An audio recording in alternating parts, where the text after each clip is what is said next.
Hi, we're live. It is March 2nd, 2023, and so excited about having our guest today, Patrick J. McKenna.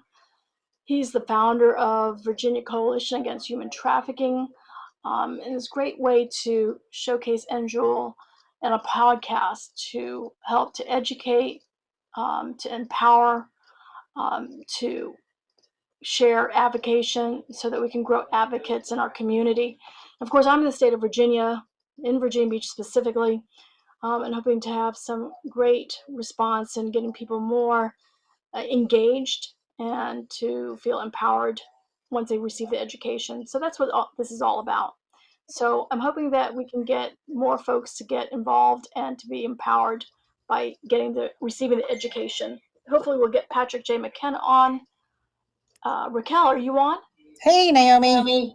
Hey, there you are. I just was doing an introduction of our podcast and EnJewel Uncut and kind of giving a brief background of our guest to be Patrick McKenna. So you got on, yeah? Yes. Okay, cool. Which one did you end up using? Your Yahoo, your Gmail? I end up using the Yahoo. You did? Yes. I don't understand that. Anyways, well. Yeah, we'll figure that out later. Yeah, we're waiting to hear from Patrick and see if he gets on. But if you got on that link, he should as well. So hopefully, I'm going to try to reach out to him as well and see if he can. See if I do this. Here he is. Patrick's entering the live studio. Excellent. But he's not still on there. There he is. There he is. Yes. Welcome, Patrick. Patrick, are you there? I'm here. Yes. Oh my gosh, we're so excited. Yes, we are. Thank you for your time. And your patience. So we are now. Okay. We are now live with Patrick J. McKenna. He's an attorney here in the state of Virginia. He's the founder of Virginia Coalition Against Human Trafficking, a great collaborator with EnJewel. So again, it is March 2nd, 2023, and we're now kicking off our EnJewel podcast Uncut. And of course, this is clearly not scripted, and we want to just get your perspective in the space of human trafficking. Again, this podcast is to help educate, to empower, and to engage folks to get active and become advocates in the space of human trafficking. So welcome and good morning, Patrick. Good morning. Can you still hear me okay? Oh, yeah, yes, we can. All right, great. Very good. So Patrick, my earphones just started not to. You're live? Yes. You're live. Go live. Share All the right. word. Okay. This is, I think, part of what the human trafficking fight is all about, is perseverance and finding creative ways to keep going and workarounds. And so this, for anybody listening, this is an example of what it takes to actually make progress on this issue. And that's exactly what I want to do. And we really want to share what VCAHT, Virginia Coalition Against Human Trafficking, is about. So let's kick off with that and share a little bit why you started that organization and what its intentions are. That's a great question. VCAT has a history going back to 2011, actually. And we wasn't actually the original. I was part of the group that helped to kick it off. There was another person whose name it was in. And it was quite a group of people. It was all coming together because to address this issue. It was the Attorney General's Office, Virginia, and FBI representative, and Shared Hope, and Polaris, and a number of other nonprofits that were, are still well known and doing great work. Social service. I mean, just a number of departments, and then I was then with Virginia Beach Justice Initiative, and there was a Richmond Justice Initiative, and those two smaller organizations were there at the table trying to figure out how we could get Virginia off the Dirty Dozen list that Polaris was then putting together. We were one of the 12 worst states in the union for our response, our codes, our policies related to human trafficking. And so I joined that group and made some significant difference, actually got ourselves from a red and out of that very poor distinction into the green, but we still were being graded elsewhere. Shared Hope International focuses on commercial minor sexual exploitation, and they were grading Virginia an F, and that continued. So that was the next thing to try to deal with. And during that process, actually, the original person who kind of incorporated everything had relocated and such. And so we actually in 2018 moved forward with the process of actually making ourselves an official lobbying organization, and have in fact done so. So we are a C4, and we continue to fight this fight. And the focus has been from the very beginning, removing barriers that would keep survivors from moving forward. And to that end, it may encompass giving law enforcement better tools in order to prosecute those who are profiting from the exploitation of others, maybe trying to increase the pressure on those who are purchasing that create the market in the first place. And then, of course, getting resources to survivors and finding ways to help them to navigate forward by policy and by legislation. So that's where we are today, continuing that journey that began back in 2011. Wow, it's incredible. Yeah. And you started that in 2011, and it was an F by Shared Hope International then, and we're post-COVID. We remain to be still an F. I think we were a C 2-3 years ago, and now we are an F once again. And I think the internet internet usage during COVID kind of increased in our area specifically, and we remain now an F again.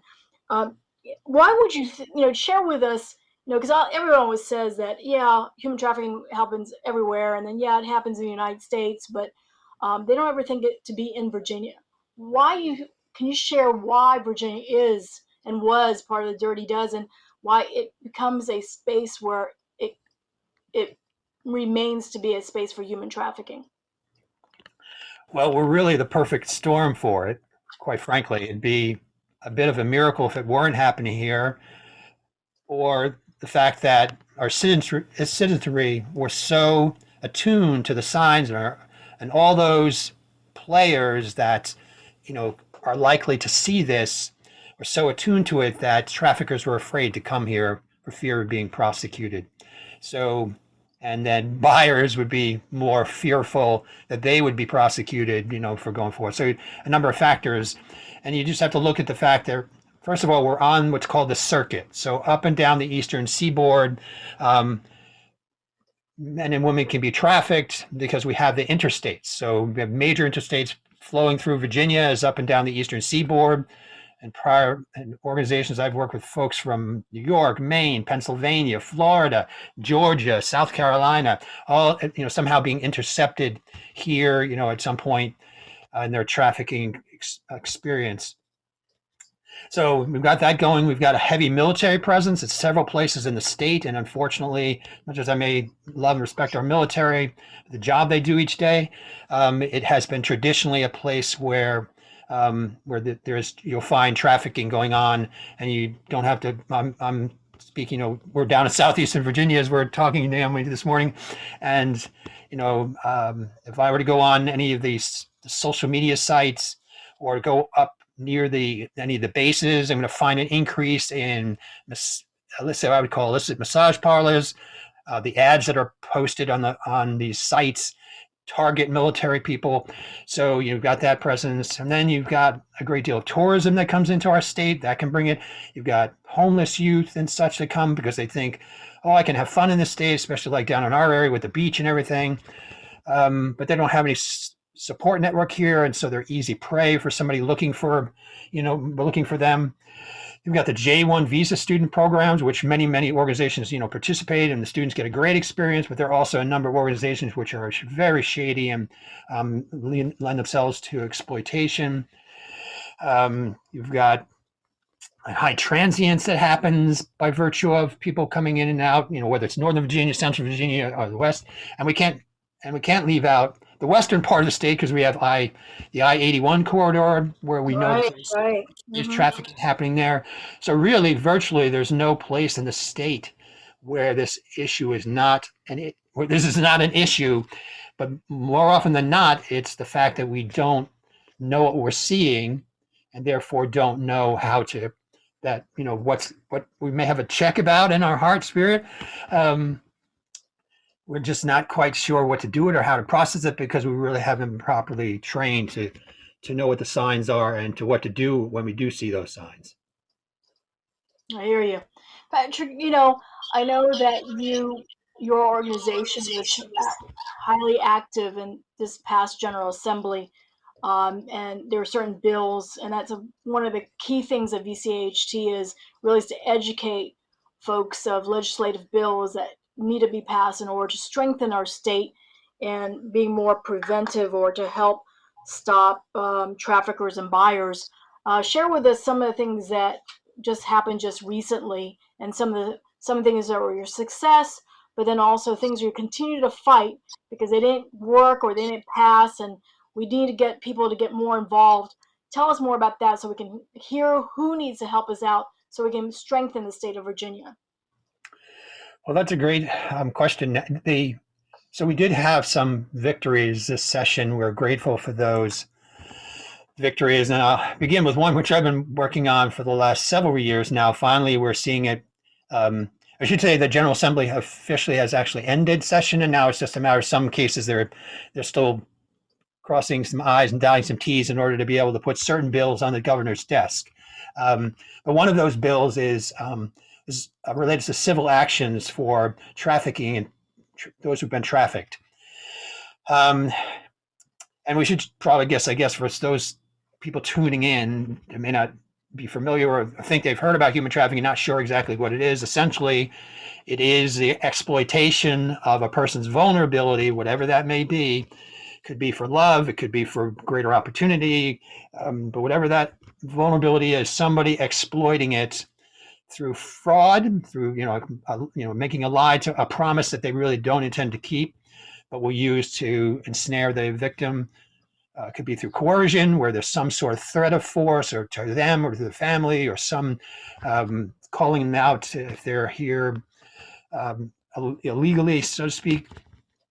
Or then through actual force of, the kind of violence to body or to the threat of violence to a loved one. So we have those elements, and that's what we're talking here when we're talking about trafficking. Well, a number of years ago, a bill was enacted to allow those survivors to sue their traffickers and those who exploited them in the pipeline. But unfortunately, even though the bill has some wonderful things for survivors, including a longer time to bring their lawsuit, get attorney's fees, get punitive damages. These are all things that are normally not part of normal, what they call tort law or personal injury law that you might have if you got into a car accident. But the problem was there was certain language that was left out, so it made it seem like somebody actually had to be charged or convicted in order for the survivor to take advantage of the code section. And of course, unfortunately, for a number of reasons, those profiting, the trafficker or those in the pipeline, are rarely ever charged, let alone convicted. And so effectively, the survivors weren't able to make use of the statute because of that. So after a 3-year battle to get language added to the statute, this session, it happened. I mean, I think I looked yesterday night. It has passed both the Senate and the House. There are some formalities. Wow. Yes, it's a great thing. It has to go. It went pretty sure that one went unanimously through both sides of the House and Senate. So really should be a formality for the governor, who has said that he is highly, to sign off on it. I think the president of the Senate and the House Speaker have to both sign off, but that's just part of the process of getting it to their desk and having them sign. And then the governor has so much time in order which he's either supposed to sign it or will go into law automatically. In this case, because it was unanimous, I don't believe there's any issue with the bill going forward. So that was a big victory. Congratulations. So Thank you. just out of background, how long from the time that you were starting to push that to the time that it was successful this time at General Assembly? What's the length of time for that particular bill? So I know it we've was been big working on language that one. law. Yeah, we've been working on that one for the last 3 years. The bill initially was enacted back in 2016. And I would be recruiting attorneys, and they would all look at me and say something similar as, it looks like somebody needs to be charged or convicted. Now, as an attorney, I put my legal brain on and go, oh, no, look, I can argue this. But the problem is, if I've got to do that with an attorney to convince him to bring then I'm going to have a judge on the bench at some point who's going to do the same thing. Mr. McKenna, it looks like somebody's going to be. So it was so critical for us to get this language added, which simply says a person can get relief under this code section, whether or not somebody's been charged or convicted. And so that will be a huge move forward in terms of being able, because if you hit people in their pocketbooks, that will make a significant difference.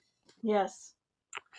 And plus it's also a validation to the survivor. It says, oh, you wronged me, and the court has recognized that, and it just helps them in their journey moving forward. So that's why this battle and winning this battle was so important to survivors. Even if they never collect a dime, it validates them and what they went through, and they have a length of time to be able to try to collect on it. But even if they don't, it's been shown in a number of studies that it just helps them move forward. Yes, validates them. So what are the next steps for a survivor to do that? Well, if they can reach out to an attorney who hopefully has actually you'd want probably some attorney who has some experience working with human trafficking survivors, because the process still can be quite difficult. If there's in going after the trafficker, those in the pipeline, they're generally going to push back, obviously against getting sued. So, the survivor has to be prepared to do so, to be prepared for the court process and what that looks like.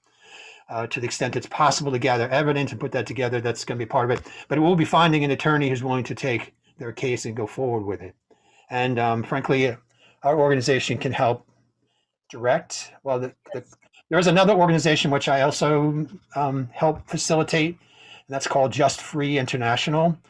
That's an organization that provides free legal services to human trafficking survivors. And so we potentially can help them get we might handle the case ourselves, but we can potentially line them up with an attorney who can, in fact, handle the case for them, and then work with that attorney to make sure that they're competent moving forward with the case. So that was passed for the state of Virginia. How many other states are also aligned in that same? Do you know, or are we ahead in that game, or are we behind in that game, or where? That's a great question. Frankly, I don't know the answer to that question. It is if the case is brought federally, there's a similar law under federal law. So somebody who's in federal court, they have the ability up to 10 years. Virginia, the statute of limitations with the time within which the clock runs within which you have to bring the lawsuit is 7 years, which is actually very good across the country. Actually, every state has the ability to sue the trafficker in some way, shape, or form. The question is, are there any special provisions that recognize the traffic victims' special circumstances in trying to bring this kind of lawsuit? Because it is very daunting for them to have to go into court to tell their story. It's usually triggering. So it takes great courage for the survivor to go in and to be willing to face that, but also can be great reward on the other side in many, many ways, as we discussed a couple of them earlier. So I guess you would say that in any state where you've been injured by somebody, you can go into court to sue. The question is that law really kind of favorable to the survivor in recognizing their special circumstances? And so that's what Virginia's law does. The federal law does. And there are a number of other states too that don't have any, like say Wisconsin, frankly, doesn't have any limitation on when the survivor can bring the case. It could be 30 years down the road. So there are some states that do have some better statute of limitations, but Virginia with this bill is one of the better states in the union. Oh, okay, that's great. What are some of the other bills that you were trying to bring to light this past year on somebody that didn't cut mustard? What are steps that we can do to engage and help you by educating the folks that are listening that would want to consider coming on board with VCHT or engage their law firms or groups that want to help out in that space. Because I've had people that are not attorneys, but they said, gosh, how do I help our state of Virginia? And I said, well, contact Patrick McKenna. He's at VCHT, and he really is trying to get some folks to help engage folks. What are some of the bills that are still standing there that you need to either change language, or you're going to continue to fight them because the language stands as is, but they just didn't pass? Well, could I highlight a couple other bills that we got first that we did get? Sure. Yeah, so I'd like to do that because there were a couple other big victories. Which the bills actually, I don't think the patrons understood that the bills would actually have a really significant human trafficking impact potentially. Yeah. So that was exciting itself, but we did bring forward supportive testimony and such and lobbied on these bills' behalf. One of them is deals with the abduction statute. There are two abduction statutes. One deals with sexual crimes, which has some serious penalties for anybody that would abduct a minor for prostitution or for sexual services or something like that, or underage marriage. So you'd have that kind of. So it's what called a class 2 felony. So it's up to like $200,000+ in fines. I think the sentence is 40 years or more. So it's a significant time that somebody could get for that one. But the other abduction statute, which addresses non-sexual crimes, really only had a penalty of like a class 5 felony, which is up to 10 years in prison. But it could also be as little as 12 months in jail and a $2,500 fine. So it not very significant, given what could be a horrific crime. And the thing is, that particular statute, the other one that's non-sexual, actually deals with labor trafficking. So somebody exploiting somebody coming into the country on a J1 visa, student visa, or who came in by other means, or even a citizen of our own country, where like traveling sales crews and panhandling is like the number 2 way in which young people are trafficked. So, and oftentimes their driver's license are taken, their identification is taken, phones are taken, different things like that in order to force them to do what they want them to do. So what has been now with this bill being enacted, well, it hasn't been fully again signed by the governor and everything, but it's on that positive track. It made it through both the House and the Senate. That bill will now make the same class 2 penalty for somebody exploiting a minor for labor trafficking. Wow, that's great. Yeah, so that was a big deal. I don't think the legislator was just trying to deal with the fact that we're dealing with minors and there were people getting slapped on the wrist for what was really a serious crime. So I don't think they understood the implication, but we were able to bring that to highlight to the General Assembly that, hey, this has significant, great significance for those being labor trafficked now, to bring it up to speed with those who have been sexually trafficked through prostitution. So it's a big deal. And then there's a sort of another bill that was also that was on its way to enactment, and that's creating a penalty. Believe it or not, you could sell somebody to somebody else, and it's not actually a crime under Virginia law. So this bill now addresses that loophole. But now someone can sell someone to somebody else, and it's not a crime. And it's not a crime, believe it or not. Oh my gosh. Yes. So and therefore, so the bill has been enacted to basically make it a class. Well, it hasn't it made it through the governor's desk, but it has made it through the House and Senate. I believe it's gotten the signatures of of both the president and the House representatives. So we're good there. We're moving forward there. But essentially what it would do is it penalizes somebody selling one person to another. Now that might cover a parent or somebody in that position to somebody else, but it also can cover the pimp. What happens sometimes is a pimp will sell somebody they're trafficking to another pimp, and there frankly is no sexual services involved with that transfer, just the transfer of funds. And so this actually will get those transfers now, and somebody therefore could be prosecuted even though they that hadn't actually done anything to sell the person at that point sexually. So that's a big deal. It also helps them to Wow. law enforcement another tool related to prosecuting traffickers. That's crazy. Yeah, it's a little bit, isn't it? And then the last bill, I think there was a couple others that are still out there, but another significant one is requiring public higher education institutes, so like Virginia Tech, University of Virginia, to have to actually offer a human trafficking awareness course to freshmen, first-year students as part of their orientation program. And we know that the target age for those being trafficked is really like 10 years old up to first and second year in college, because there's still a lot of vulnerabilities even in that transition from high school to college, a lot of insecurity, just a lot of potential vulnerabilities that can be exploited. And we work with a number of survivors over the years that in fact were trafficked as college freshmen.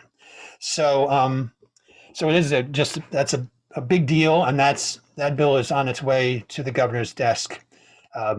Made it through both the House and Senate version of the bill were successfully voted unanimously through both sides of the General Assembly. So that's also another big deal in terms of awareness and giving people the tools who are the target population, giving them the tools they need to help them keep from being victimized in the first place. So that's all Virginia public college universities.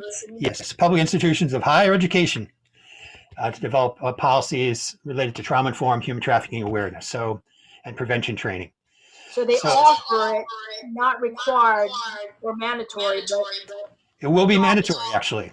So it will be mandatory for all students to go through it as part of their first year orientation program. So when all those students show up, to pick their schedules, and they're learning about, what to expect when they go through, they're getting oriented to college and laundry and all that other stuff. Part of that orientation is going to be a course on human trafficking and basically, potentially how they could be exploited or how somebody around them could be exploited. And then of course, what to do if that happens. So what program is being laid out to meet that mandatory requirement? Is there an educational tool that is online, or is it taught by a professor, or how is that being done? How will that be done? Do you know? I'm sure it's going to be done. It's direct. Basically, the state higher education council will be responsible for, helping to put together and steward the putting together the materials so that there's consistency from one university to the next. Yes, exactly. From being out there are a number of really good materials already. So it's just really a matter of, I think, stewarding those materials that are put together by a number of really good organizations, and kind of putting, it's the best possible program together to offer in that space. And of course, hopefully it'll be much more than just an hour. We'll be looking at something that's a little more significant than that. Yeah, exactly. Right. So we don't want just human trafficking 101. We're looking for something a little bit more elaborate than that. But nonetheless, there are some good organizations, who will be able to step forward. I know you've got Free Kind, have their prevention project, which is high school and middle school oriented, but easily could be adapted. I think CAST, you've got out in the western part of the state, you've got Freedom 424. So there are a number of organizations who have developed some good curricula, which I think would just need to be tweaked. Of course, the difference between this high school senior and a first year college student is not that big a difference. And so I think these materials that have already been developed will be able to be, I think, modified to actually make them, effective in that setting. What legislative bill was that, by the way? You mentioned that? Yes, if somebody wants to look it up, it's House Bill 1555. So it's HB 1555, and then there's a Senate version, SB for Senate Bill 1373. Same bill. Oftentimes we want to have two bills going, one through the House and one through the Senate, so in case one gets shot down, we can maybe tweak the other one and still have it move forward. So that's great. But the one that really surprised me, that is a great thing about education, as we talked previously, when does education need to be for advocates against human trafficking? And, we say the average age being trafficked is 9 to 11 years old. So clearly you're putting this in college, we should really do this in an elementary, junior high, if not junior high. But the tough part is really getting parental support, Mhm. Yes. making sure that the education is being shared. If not at the house level or your household, and sometimes we push the schools to be the one to help educate the kids when really that needs to be taught at home. Tell me about your thoughts about that and educating kids and what age, because now that's at the college level. Clearly, this should be way before. An average age being trafficked today is 9 to 11 years old. What's your thoughts on that? So yeah, you rightly point out, Naomi, that's its critical element of this is because, if you educate the target population, they're less likely to be trafficked. And so, Right. or to be able to identify it in their peers and to be able to alert somebody of what's going on, or even speak to their peer and, trying to alert them to how they're being groomed for being trafficked. Because there's usually a process involved. It's rarely like, it's rarely the, people who've seen the movie Taken and you just have this abduction Yeah, scenario. I don't want to minimize that in any way. And I mean, it's clearly. incredibly serious. We were just talking, of course, about one of the ways in which Virginia is moving to make, abducting somebody a whole lot more painful, particularly if it's a minor. But the reality is that's less than 1 in 10 of those who are being trafficked today have been abducted. So most of the time, it's through some sort of relationship being built based on identifying, and exploiting that vulnerability. The person who is coming here because they think they're going to have an educational opportunity and they think they're acting as an au pair, somebody who's taking care of somebody's children, and all of a sudden they're forced into never being able to leave the house. They don't get education. They're forced into doing all kinds of other labor besides taking the child's, to care for the children, maybe even forced into sexual something for somebody in the house, to the person who is just looking for love. Or wondering, are they valuable, and so they're posting online and somebody comes along and starts strikes up a conversation with them and begins a process of grooming them to eventually build certain bonds, what they call trauma bonds, wherein person so it becomes difficult to separate, and at some point then they'll flip the equation for that person and begin, trafficking. Because if you love me, you do this because we have this dream together. So we could go on for a whole educational sermon itself. But that's the thing. It's key for young people to understand that how people do troll the internet, looking for somebody who just broke up, had a fight with their friends, and or am I beautiful, or am I talented enough to be a model, or a singer, or whatever that it may be, or just broke up with their boyfriend, just whatever it may be, and that they're putting it out there because sometimes there's unfortunately a lack of awareness on young people's part, and what they post and how it can come back to harm them, bite them, by somebody who's looking to exploit the things that they're posting.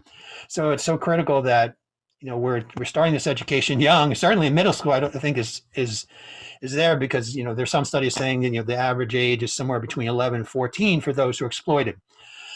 I'd say go down to 10 and younger. But so it is important that we find an age-appropriate way to make people aware of this, and their parents aware of this, and frankly, the educators that are seeing them every day. And that's been a battle in itself. And when we talk about bills that need to be enacted and things that need to be done, educators are considered what are called mandatory reporters. So if they see child abuse, and human trafficking is child abuse under Virginia law. Not only is it human trafficking under federal law for a minor, but it's also considered child abuse by definition in Virginia, by virtue of a bill we got enacted back in 2016. So if somebody is being sexually exploited, if somebody is being labor trafficked or something, that is child abuse under Virginia law, and therefore an educator, law enforcement, medical personnel, social service workers, coaches on sports teams, if they see it, they are to report to social services, that this is going on, so that exploitation can be involved. So it's important to parents and all these people, therefore, in this setting, to be made aware. And in the case of educators, I would say that it should be compulsory. Every teacher should understand, since they're tasked with having to, make that call, that they know, in fact, what they're seeing, and then what to do when they see it. So, and there are some great. We mentioned before there are some great education programs be able to do it, and we know that those programs are in fact not only helping to identify trafficking survivors as kids are in those classes getting this education. There have been people identified in the process. One young man actually was involved on the other side of the equation. He was sent here to get him out of harm's way from his home state, and his family had a history of trafficking people, and he was being groomed to kind of come into the business, so to speak. And so he's sitting in this prevention class, or the prevention project, actually at a school down in southeastern Virginia, and he's like getting increasingly agitated and ends up speaking with the teacher afterward and says, this is like, what am I supposed to do with this? I mean, this is what my family is all about. And then the teacher just very adroitly just said, well, just you go home and ask the females in your family how they feel about this. Oh, no. And of course, he came back with a whole different thing and became an advocate for the trafficking issue, and lobbying his own family to, as to the horror that they were doing and participating in. So the totally transformed young man. So it can have, so much, the implications for getting this education to young people is critical. I will say that Virginia has enacted legislation where in the high school, they're supposed to be getting some human trafficking training through the family law program. Not the family law, sorry. family. Right, the family education, or what? I'm forgetting now. I'm blanking now. I'm sorry on what it's called. But through that setting, they're supposed to be getting it. And I know that certain organizations have been involved in the formation of that curriculum. But again, it's still unfortunately limited to like a 1 hour training, which is not sufficient. Any formal program really needs to be more than that. And so like the prevention project, for example, is like 6 lessons for high school anyway. For middle school, they do keep it to 2 sessions, but it is more time than just that. And a key component of it is helping students understand how they're vulnerable. If you don't help each student to kind of look at themselves and say, how could I potentially be exploited here? What have I got going on that might make me a victim or more open to being victimized? Then I don't think the program can be fully effective. Students have to do some self introspection in order to be able to kind of to try to at least begin asking the questions: how might somebody exploit me? And then it makes them more cognizant of how seeing a friend or somebody being exploited, how they might, how that might happen. So that's part of it. So, and again, some good programs. I think Prince William County has a great curriculum program of Northern Virginia, so I might be identifying the program correctly. But so there are some good materials to be brought, and it's just the responsibility to try to make sure that at least the very minimum is being offered, but wherever possible, that the more elaborate training is available too, because it is so critical. Because I can tell you, once somebody is a survivor, the amount of mental health and physical damage and such done to somebody that does manage to get out of the life once they've been trafficked is just horrible. I can't express enough to those who may be listening, and just how difficult the mental health, the trauma to which they've been exposed really can make it so difficult for them to move forward. So it is so critical for us to make sure that those young people are getting this education, and that's why the bill requiring it at the college level is a big deal. It is a big deal. So that's kudos to that. I know we kind of slanted the conversation and going from the success of having education mandatory at college level, and then went into discussion about how early should we share this education. I want to go back to what happened in General Assembly. Again, you showed us success stories, but there are some bills that are still out there. Talk about those that you want to share and educate those who are listening. We have about 39 people listening at this point. Okay. So I just want to share with them some of the things that, as an advocate or to help them get engaged in this conversation, once they've received this education, how can they take those next steps to help you? So talk about the ones that are yet to be successful. All right. So there was a bill that actually added sextortion to the mix. That's a huge way, which you mentioned earlier, the increase because of COVID of online, young people being online for their education and such. And sextortion, somehow, being talked into providing a picture of themselves naked or, or a little video thing, and then having that come back to bite them because the person then used it to kind of blackmail them. If you don't do what I want you to do, whether it's sell yourself sexually or submit yourself to me sexually, then I'm going to, post this all over the place. I'm going to, or it could be a family member. So there is a bill now that's made it through going through the governor's desk that will address that issue, not necessarily for sex trafficking, but at least for other sexual related crimes. But here we go back to the thing I was alluding to it earlier. We did not have an education or law enforcement bill, compulsory training. We have been trying to get those two bills through for the last 9 years now, without success. And that is a huge place where people can begin pressuring their senator or House, their delegate to make it compulsory for educators, for law enforcement to be trained. Because believe it or not, they're not. It's not required. Training's prepared. It's there, available, but nobody's required to take it. It's not mandatory. It's not mandatory. And until it is, it means that we're going to have whole swaths of the state. And we did a study a number of years ago, and we probably have to update it, but nearly 50% of the academies that train law enforcement do not even talk about human trafficking. And 10% of them didn't see the need. So how can you possibly, as a law enforcement officer, you're coming upon a scene, you're dealing with different stuff that would be sending all kinds of red flags, all kinds of alarm bells, but you don't know what to do with them, and you end up even proceeding the totally wrong way by arresting this survivor or the victim because you don't know what you're looking at and you don't understand why she's reacting to you in this way or he's reacting to you in this way because you've never had the training.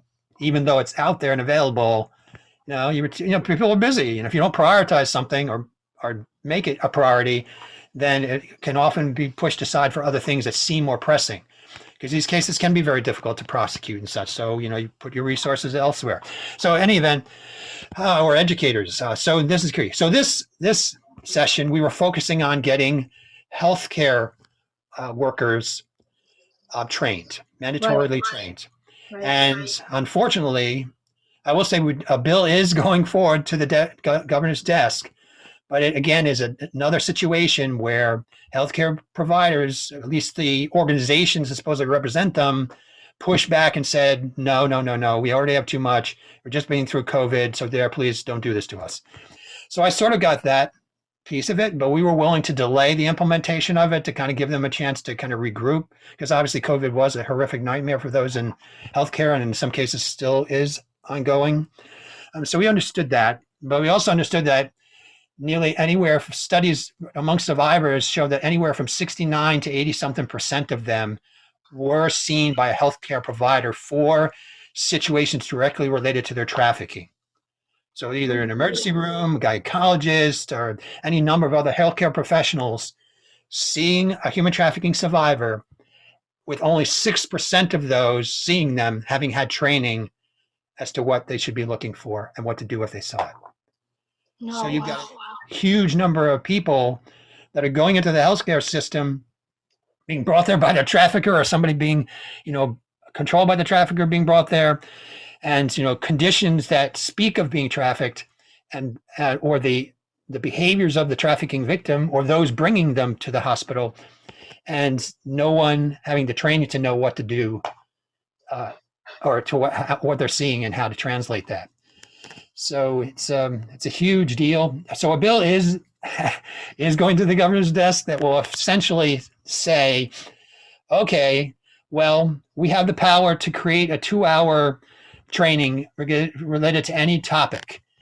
And if we decide to put that training together, then the first training we'll put together like that, we have a power to put together a 2-hour compulsory training, okay? And if we decide to do that, then the first training we'll put together will be related to human trafficking. So obviously, Well, that's nice that it'll be human trafficking if they ever decide to do it, but there's nothing to make them decide to do it 1 year from now, 2 years from now, 5 years from now, 20 years from now. And so effectively, they've essentially done nothing in my mind. And so some people would disagree with me, and don't want to minimize the efforts of the senator and the delegates who really pushed so hard to get a compulsory bill to go forward. And basically end up having to kind of, as you do sometimes in legislation, have to take steps that might get us there in an additional session we're in through policy channels and through other means, getting hospitals, getting the board to put together, in fact, and say, okay, you know what, we do need to do this 2-hour training, and we are going to do it now. So, and that's where people who are listening can weigh into this. First, they can thank and call the delegates' offices and the senator who were responsible for at least getting this bill through, because it does take us a step closer to getting that compulsory training that's so needed in that setting. But so Delegate Tata out of Virginia Beach, Senator Boysko out of Northern Virginia, and Delegate Murphy out of Northern Virginia were key delegates in really trying to push to get a bill through. And so I don't want to minimize their efforts, because I can tell you from working with their office, they spent a great deal of time, their staffs and such, really lobbying, really pushing, working, and the coalition itself spent hours and hours meeting with delegates and senators prior to session, and meeting with organizations. So don't minimize those senators. And so that's one thing that people can do when we do get a bill like this. They can thank the delegates and senators who took the step, because these bills don't get enacted. They first have to be carried by somebody. Right. And so it's a big deal when somebody does. So that's one thing that people listening can do. They can call their delegate or senator and thank them for carrying this legislation. And so to thank Delegate Tater for her efforts, and Delegate Murphy and Delegate and Senator Boysko would be a big deal, because they did spend a great deal of time working to get this as far as they did. Another bill that's effort which we thought was going to really see success finally this year was doing what I call non-criminalization of juveniles. So what do I mean by that? I mean that law enforcement would no longer arrest or hold under suspicion of prostitution, or what's called maintaining or residing in a bawdy house. That's a place where prostitution can happen, if they're under 18. And we looked like we were on track to finally get that bill enacted. It's been an effort that's been ongoing for also the last 8-9 years. And then there was a particular person, I will leave him nameless, but who was a very powerful position, who basically killed the bill before it could ever be seen. So even though it was submitted, it was it ended up not getting as a draft. It never came forward as a bill, because this particular delegate said it would not see the light of day effectively. So, and I have to be careful when I talk about these things, because we have, Right. So there was a bill that went to the House and to the Senate, or two different bills, or? It was a Senate. There was a potential draft version on the Senate side, a draft version on the House side, yes. And said that the bills have to be submitted for draft first, and then they then have to be, once the draft comes back, they then have to be actually submitted by a delegate or a senator for consideration as a bill. So it'd have to actually be entered, and that was just never done, because we were told that it wasn't going to happen. So it was left at a draft level. It never became a bill to be actual carried. Bill. Okay. So this is why it's so, again, another reason why it's so important for, even if, depending upon people who are listening to this, I think particularly out in the western part of the state, because sometimes people think, well, we're out west. Yeah. Richmond. Yeah. Northern Virginia. Yeah. Southeastern Virginia, Virginia Beach, and all those places. Yeah, I'm sure they have this problem, but not us, not out here in the western part of the state. We don't have this issue. Well, the reality is, yes, you do. And there is tremendous efforts going on in the western part of the state to raise awareness of the fact that, yes, you do have a problem. And particularly sometimes what I call familial trafficking, where actual family members are actually trafficking their children, in certain western parts of the state and such. So it's a problem everywhere.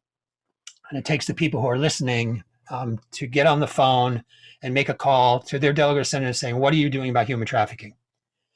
What are you doing to raise awareness? What are you doing to help move this forward? There's only 15 states left in the union, a shame to those, and Virginia is one of them, that still enable a minor to be arrested and prosecuted for prostitution. That just just seems to boggle my mind that that's possible, but that's in fact what certain legislators are pushing back against. Is it the language of how the bill is drafted, or is it they're just saying that there's no juvenile that should be arrested or as a prostitute, or what's the basis? Well, that's the problem, is that law enforcement in the past and prosecutors' offices in the past have said, we need this tool. We need to be able to put this pressure of arrest on a victim survivor in order to get them to cooperate in prosecuting their trafficker, their pimp, or whatever terminology you might use there. Mm-hmm. So, and if we don't have that, then we can't, we won't be able to be successful in getting this guy or woman out of the, selling people. We've got to get them removed. We've got to get to them. What they don't understand is that's a horrible and totally ineffective, except for once in a while, way of prosecuting these cases. Not to mention that we mentioned it earlier, that children, by definition, regardless of, say some young youth is homeless, they participate in what's called survival sex. They offer their bodies in order to get a place to live that night, or offer their bodies to get some food or something like that. That person, under federal law and under Virginia law, is a victim of child abuse, because if we put the pressure in the federal situation, you can prosecute the buyer in that case, and that's the person who should be getting prosecuted, not that young person who's just trying to survive and usually has fled an abusive situation, which is why they're in that space in the first place. Abuse in the home setting, abuse in some family member that's not being addressed, and they don't feel safe in telling anybody because there's nobody safe in their world, and so that's why they're in that situation. So they're victims automatically. Law enforcement is already a mandatory reporter.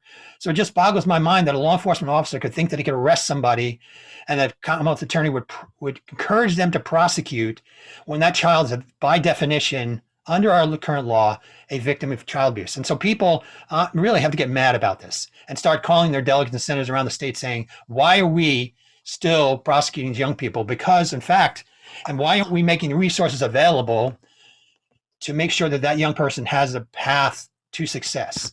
I'll just give you an example. Minnesota, which has a program called No Wrong Door, and they have this thing of where they're not prosecuting young people, and they have put the resources into place. Okay, so I was on a call where they were talking about one particular locality where they had identified 51 trafficked minors. And they got them into this program, which involved non-government organizations, involved government organizations, all working together to create this wraparound service. So this young person really felt loved, cared for, and was getting the help that they needed. All right. So of the young people that came into this program, after 6 months, 42 of them never left the program. They were there, they're getting services, they were getting on a positive track. Of this 9 that ran, 7 of them came back within 6 months and re-entered in the program and were able to move forward. So that means out of 51, they lost 2. That is unheard of in Virginia because we don't take that mindset. We're not mustering our forces. We have the ability. We have child abuse centers, which are specifically geared as multidisciplinary teams to do this, and they're underutilized. That's a perfect avenue to do this. So in any event, that is something people get mad about and to begin really calling their local prosecuting and finding out if their local law enforcement agencies, the chief of police are they arresting young people rather than getting into social services where they're supposed to be evaluated because they're human trafficking victims. So sometimes it gets me, people can hear my frustration that's there. But that's one area where can really use people to step up. And then the other area is that, because I alluded to it earlier, oftentimes survivors, because there isn't the training and because law enforcement officers are coming on the scene and because they think that they'll prosecute if the person won't cooperate because they're fear for their own lives or the lives of some other loved one. And we don't have, if we had another hour, I guess we get but this may, I might invite myself back, but this may be subject for another conversation another time. You're really talking about really the need for what's called vacatur and expungement law. And frankly, we Now, need a I bill. want to talk to you about that. Yes. Yes. So just for those who are listening, vacatur is a legal concept wherein where the law allows you to go back into court where you were found guilty and to ask the judge to vacate that charge, to find you not guilty because you shouldn't have been prosecuted in the first place. And based on all the circumstances, and then basically have the judge vacate the charge, wipe out the guilty finding, and then what's due the next step, which is called expungement, which means you wipe out the record. So there's no record of your being convicted, and there's no record of your being charged. And Patrick, you've been finding that for a long time. Yes. And why is that not been effective? Because I believe in that. I've met with several victims where they can't get get an apartment because they have to sign an agreement and they have to do a background check. Up, the landlord says nope, can't take you. Or if they try to get a school loan because of their background check, again disallows them because they have done a crime, but a crime that truly wasn't their crime, but doing it because, let's say, they were stealing something, but they were doing it on behalf of their John or their pimp. There's showcases where that is not their crime, and yet they still are living with that. So they continue to live the life of a trafficked victim because they can't get that expunged. What is it going to take? And I know you've talked about this for years. Even when we first met, you talked about that at our Regent University. What are the steps why it's not getting passed? What can we do to get that passed? Because there's so many people that have left the world of trafficking, but they continue to have this shadowing them because they can't go past it because it's in their record. Yeah, and that's so great. You're talking about highlighting this because people do need to get angry about this too. Yes. That a person, because we're not talking about somebody who's done these crimes because they wanted to do these crimes. I think of one survivor who would refuse to sell herself sexually, because she was exploited. She was trying to get out of a drug addiction. And she was a child abuse victim. She was self-medicating related to that, but she was on a path and somebody had said they were going to offer to help her get out, to help her to support her in that getting out of that addiction and getting the help she needed. And instead, he flipped it and began exploiting her. And when she would resist selling herself sexually to meet her daily quota of how much she had to make each day, which people didn't understand that survivors are required to make so much money each day in order to, and so if they're selling themselves sexually, that there may be $500, maybe $1,000, $1,500, whatever that amount is, they can't come back to that trafficker, that pimp, until they've in fact met that monetary goal. And if they haven't met it one way, they're going to find a different way to meet it. That may require stealing or something like that. But then, because if they don't, they can be severely beat up. I mean, just the horrific abuse to which they're subjected would boggle most people's minds that were listening. Yes. Anyway, so she got her nose broken like several times. She refused. So he would take her to a local Walmart. He would give her a specially lined bag, give her a list of things she needed to go in and steal, and then he would take her to a pawn shop where they would fence those items, where he had an agreement with the pawn shop, and they would sell those items through the pawn shop. She has 6 grand larceny convictions at a time when the threshold was not $1,000 as it is today, but $200. So it would take next to nothing to meet that. And the last 2 times she was trying to get herself caught so she could get rescued out of the situation. Both times, law enforcement, because they didn't have the training, they didn't believe her, ended up just arresting her and prosecuting her. And there was no avenue for her to even raise a defense, because we didn't have what's called an affirmative defense that covered this kind of charge, where she could say, I didn't do this willingly, I was made to do it, and here's the person who was making me do it. In fact, the last time she was in the law enforcement car, the pimp actually was in a car that was right out in front of the pawn shop. They're right in front of the pawn shop. They let that car go, and they prosecuted her. So it's just, so that's the kind of person we're talking about here. Somebody not willingly doing this. She didn't have any prostitution convictions, so you wouldn't otherwise known, that this was that she was being trafficked. So all her record was not prostitution. Her record was uh, really stealing things. That's right, because she refused it. I mean, she sometimes she just give in and sell herself sexually, but other times she would resist. And so, national surveys of survivors say that 60+% of them have felony records that are unrelated to being sold sexually.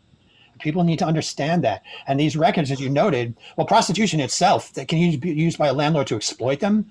I'll give you a break on the rent, or I'll rent to you if you give me sexual services, or to prevent them from getting, because I don't want somebody, how do I know you're really free from this? How do I know you're not still doing this? I can't rent to you. I don't want that here. And so they face that barrier with a prostitution charge, bawdy house charge I alluded to earlier. But then other things like drug possession, they've either been force addicted to control them, or they're self-medicating because they're being raped 15 to 20 times a night. And the other thing that people need to understand so great, and one of the huge myths, is that people are doing this because they like it or want to. And then, again, surveys around the world and here in our country, the most minimum survey I've seen was 9 out of 10 were not doing it because they wanted to. They're not doing it because they wanted to, but they're somehow being coerced or forced or beaten into it. And if they had a way out, if we were making those services available to them, they would take it. They would take it. And so that's our job too, is to push on legislators to get those resources in place, because they are woefully inadequate. And the very criminal charge itself keeps them from being able to get money out of the criminal victim assistance fund. So they're getting triply victimized. They get victimized by the trafficker. They get victimized by those who are exploiting them. And then their records, as you mentioned, keep them from getting the very help and services, keep them from being able to move forward with the very thing they need to get out of the line, to get out of that place of being vulnerable. Right. Instead, these things haunt them. So we did have a historic victory 2 years ago. We were able to get vacatur and expungement for prostitution charges and for what they call the bawdy house, the place where the prostitution goes on. But we've got so many others, like the woman I was just talking about, who are still being victimized because they have other charges beyond prostitution, or maybe they don't have prostitution charges at all. So it's just a huge deal. How does the bill need to be read or to be relanguaged to meet those requirements? Or why is it not being passed? What is it stopping a delegate or a senator out of a draft format into a real bill? Well, here's some the myths that are keeping it from going. First of all, that people will do what's called gaming the system. They will make up a story if they know this help is available to them, so that they can get their records erased, so that they can whatever. Okay, well, first of all, gotcha. In other states that have enacted these laws, and let me say that related to the decriminalization, the non-criminalization, non-criminalization of minors. In the states that have enacted the non-criminalization related to sexual charges like prostitution, they are now, it's been so effective, they are now moving to expand it to other charges. Because I used to find this all the time when I was in the public defender's office. I would be representing young people who would come back after a period of being like running, and then I find they came back with new charges, and they would be grand larceny, false ID, theft. Then, this is like 12 years ago, actually more than that now, I didn't have this training that I have.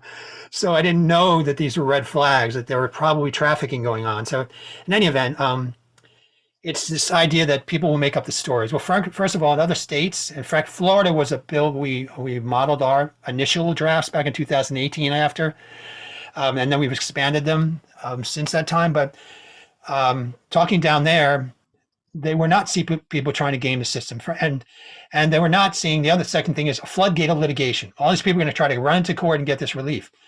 Well, that's not the case, because it's so hard for survivors to come into court to retell their story. Of course. It's traumatizing to them to have to revisit it. And again, it takes a great deal of courage. It takes a lot of support.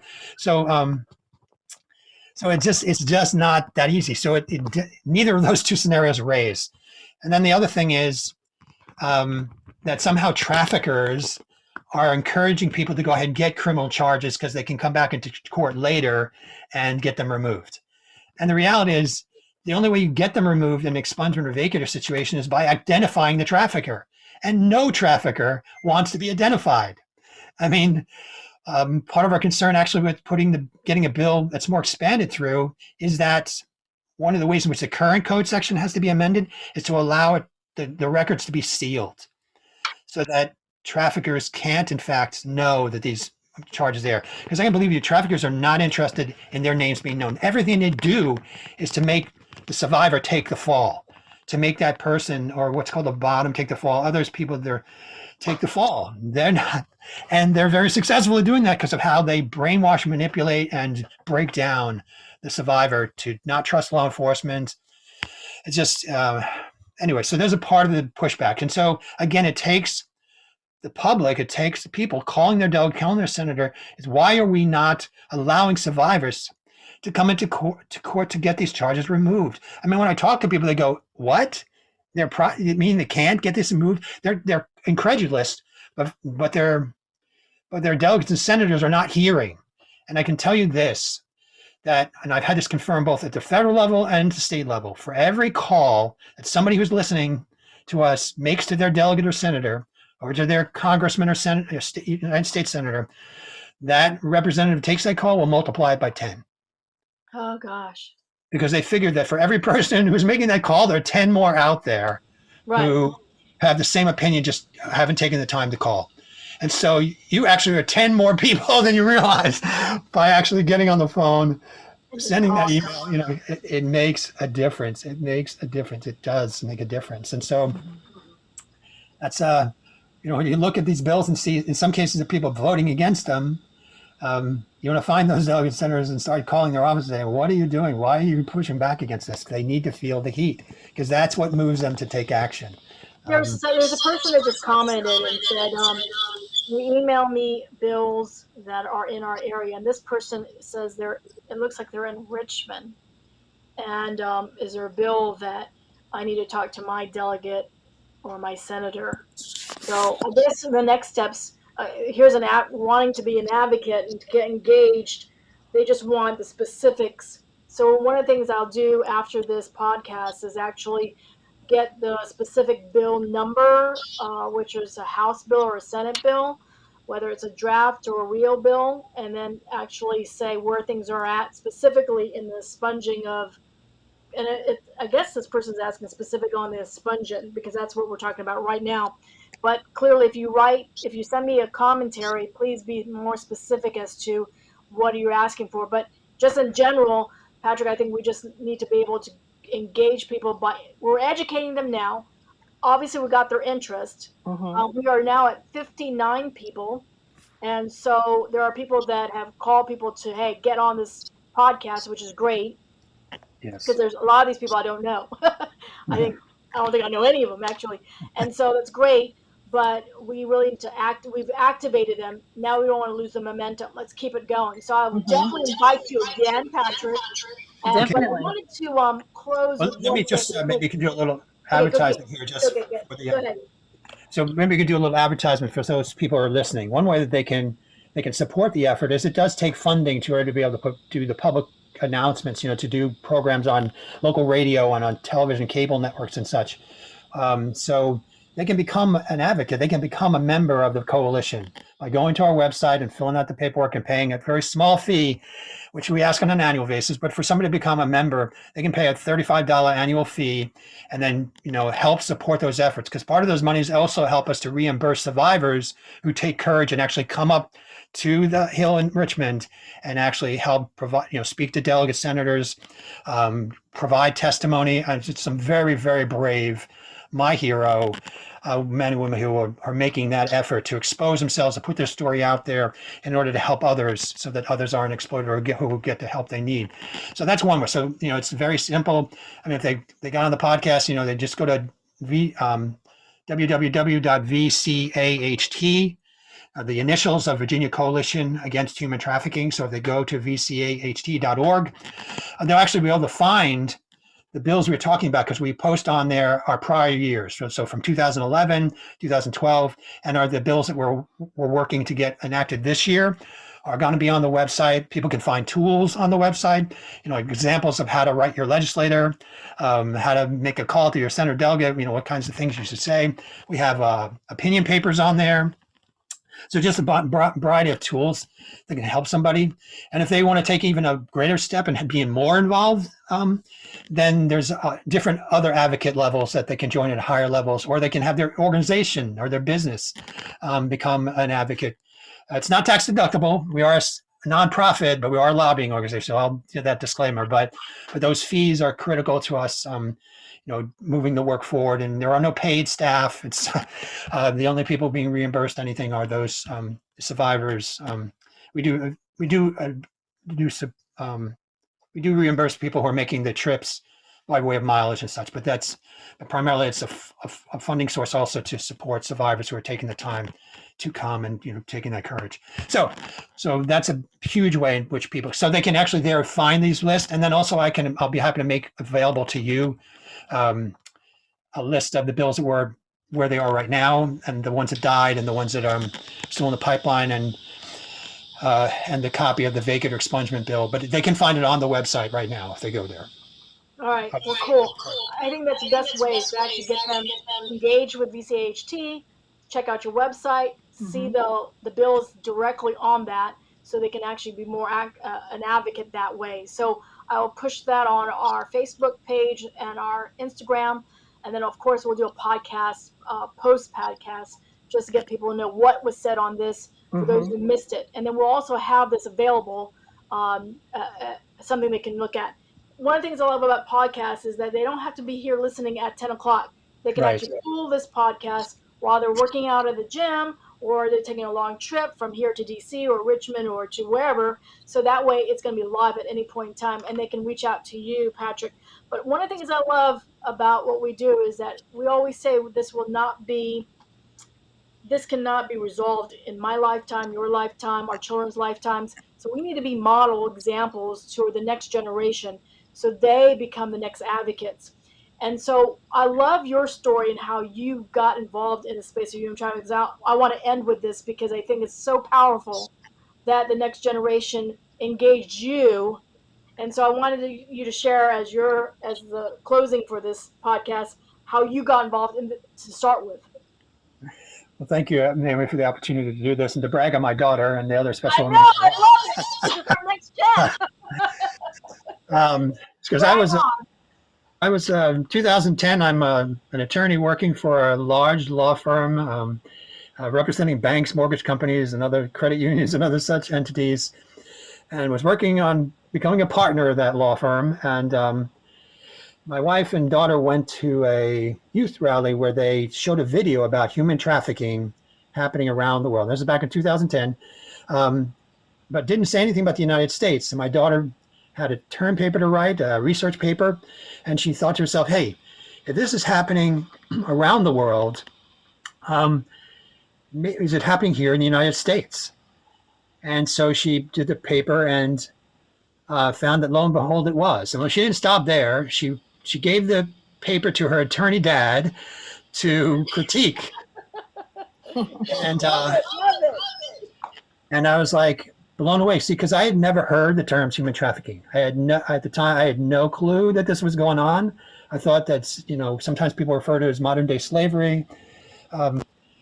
But, I think, hey, that ended 100 plus years ago. I mean, certainly not, if it were happening, certainly wouldn't be here in the United States. It would be, at other places like, India or, Nepal or some other place, not United States. And here I'm finding all those things. And so I had flashbacks to when I was in the public defender's office for 6.5 years, and women I represented that were charged with prostitution, and young people, probably a good 2,000 I represented during the course of my time in that office, who had these, these things I alluded to earlier, had these charges, and I didn't even know there were questions I could be asking that would have revealed significant, factors that were saying, yes, this person is being trafficked. They're not doing it because they want to, but I didn't know. So and I didn't necessarily do anything about it, but then there was a big financial explosion that happened, and I got restructured out of my large law firm position. And then my wife, who is an amazing, incredible advocate in this arena as well. Love Lori. Lori's just amazing woman. And she heard about, she in fact got so lit up, she volunteered at our university. We went to school, met together with a student organization there because she felt I have to do something. I can't have this information, this knowledge, and not do something.